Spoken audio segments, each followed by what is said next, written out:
ఈరోజు తమరి అధ్యక్షతన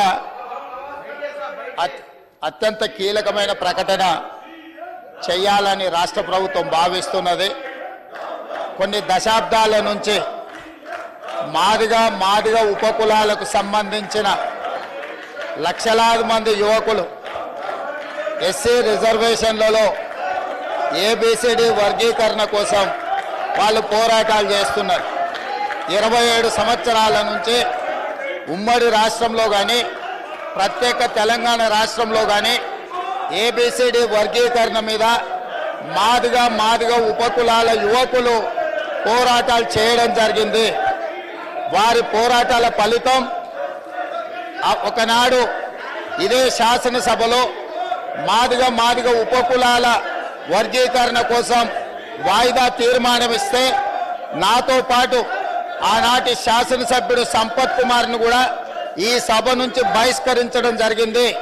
గత ప్రభుత్వం ఏబిసిడి వర్గీకరణ మీద కేంద్రానికి ప్రధానమంత్రికి విజ్ఞప్తి చేయడానికి అఖిల పక్షాన్ని తీసుకెళ్తామని చెప్పి తీసుకుపోకుండా మాదిగ సోదరులను మోసం చేయడం జరిగింది.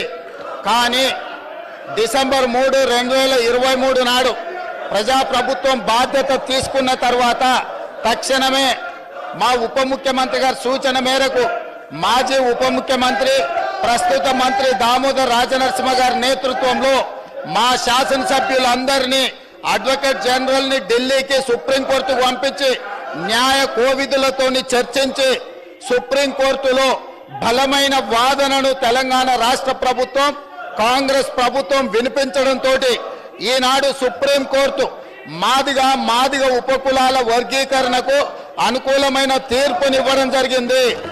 నేను మనస్ఫూర్తిగా సుప్రీంకోర్టు కాన్స్టిట్యూషనల్ బెంచ్కు రాజ్యాంగ ధర్మాసనానికి మనస్ఫూర్తిగా కృతజ్ఞతలు తెలియజేస్తున్నా. 7 మంది జడ్జిలలో 6 మంది జడ్జిలు రాష్ట్రాలకు ఏబిసిడి వర్గీకరణ చెయ్యడానికి అనుమతి ఇచ్చింది. తెలంగాణ రాష్ట్ర ప్రభుత్వం తరఫున నేను స్పష్టమైన ప్రకటన చేస్తున్నా. దేశంలోనే అందరికంటే ముందు బాగానే నిలబడి తెలంగాణ రాష్ట్ర ప్రభుత్వం ఏబిసిడి వర్గీకరణ అమలు చేసే బాధ్యత మా మిత్రులు మా మంత్రివర్గ సహచరులు మేమందరం తీసుకుంటాం. అవసరమైతే ఇప్పుడు ఇచ్చిన ఉద్యోగ నోటిఫికేషన్లలో కూడా వర్గీకరణను అమలు చేయడానికి అవసరమైతే ఆర్డినెన్స్ తీసుకొచ్చి మాదిగ సోదరులకు న్యాయం చేసే బాధ్యత మేము తీసుకుంటాము. కాబట్టి ఈరోజు ఈ సభ అందరూ కూడా ఈ అంశం మీద ఏకాభిప్రాయానికి వచ్చి మాదిగ ఉపకులాల వర్గీకరణకు సంపూర్ణంగా సహకరించాల్సిందిగా రాష్ట్ర ప్రభుత్వం తరఫున నేను విజ్ఞప్తి చేస్తున్నా అధ్యక్ష.